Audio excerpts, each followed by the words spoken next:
Hi, I'm Holistic Health Counselor Renee Hastings. Welcome to my video newsletter. Tonight I'm going to be talking to you about sugar and one of the main reasons why we crave it in the wintertime.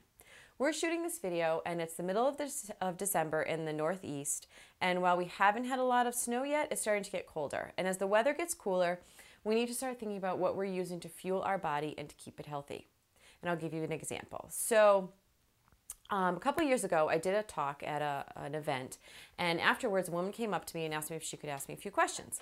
And I said, of course. And she told me that she was craving, she thought she was eating pretty healthy, but she was craving sugar, and she couldn't quite lose the few pounds that she wanted to lose, and she didn't know why. So I asked her to give me some, about a couple days worth of a menu for her of what she eats. And one of the main component that I saw is she was eating a lot of raw salads, and this was also in the middle of the winter. So I asked her to just do a little experiment, remove the salads, no more salads till the end of the winter time, till the springtime, and to start incorporating things like cooked vegetables, roasted vegetables, soups and stews, and adding little bits of fat, so a little bit of olive oil, a little bit of butter in small amounts, and see if she felt better. So I got an email a couple weeks later, and she told me that she hadn't lost a ton of weight because it had only been a couple weeks, but her energy had really risen and her sugar cravings had decreased. And so the point of the story is, if you feel that you're eating fairly healthy, but you're not getting the results that you want, you're still craving sugar, you don't have energy, whatever it may be, you want to look at not only what you're eating that you think is healthy, but what you may not be eating. And one of the things you may not be eating are, especially women, healthy fats. Because in America, we're scared of fats. We're trained to think fat is bad, but actually it's something that we really need, especially in the winter. So here are some examples. First, we have some olive oil. Everyone is familiar with olive oil. One thing you want to remember is to not heat it really high, because if it really starts to smoke, the oil can denature and become rancid, and it's definitely not what you want to put into your body. So use it at a low heat or drizzle it on salads, vegetables, things like that.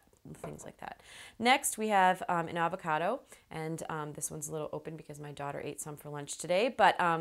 And while avocados are usually from Mexico, and if in the Northeast they don't grow in the winter, actually they don't grow here at all, but in moderation, this is a great healthy fat to use.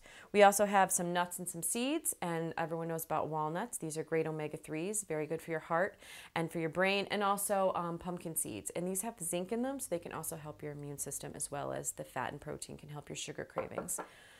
Here's some ground up flaxseed, and again, omega-3s, healthy fats, but you want to make sure you get the flaxseed meal and not the whole seed, because it's hard, basically your body can't digest the whole seed, it has to be ground up.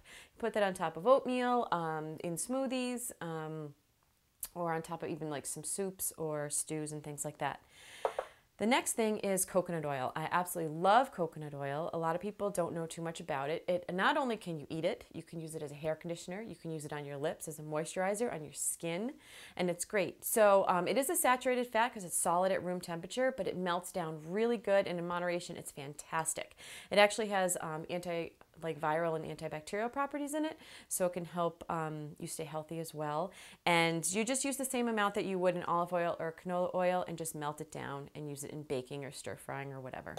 And lastly is, I have here some whole milk dairy, full fat dairy. And again, a lot of people do the skim milk and the low fat milk, and while if you drink a lot of milk, maybe that's a good idea, but as far as sugar cravings and health your body knows, milk is supposed to have fat in it. And when it's taken out, your body knows something is missing. So even just a tablespoon of this on top of your granola, or a tablespoon of the whole fat yogurt on top of oatmeal or something, can make a big difference. So if you found this information helpful and you want to learn more, log on to my website, www.hastingshealthyliving.com. So thank you for your time, and I hope you enjoyed this and got some good information. Have a good night.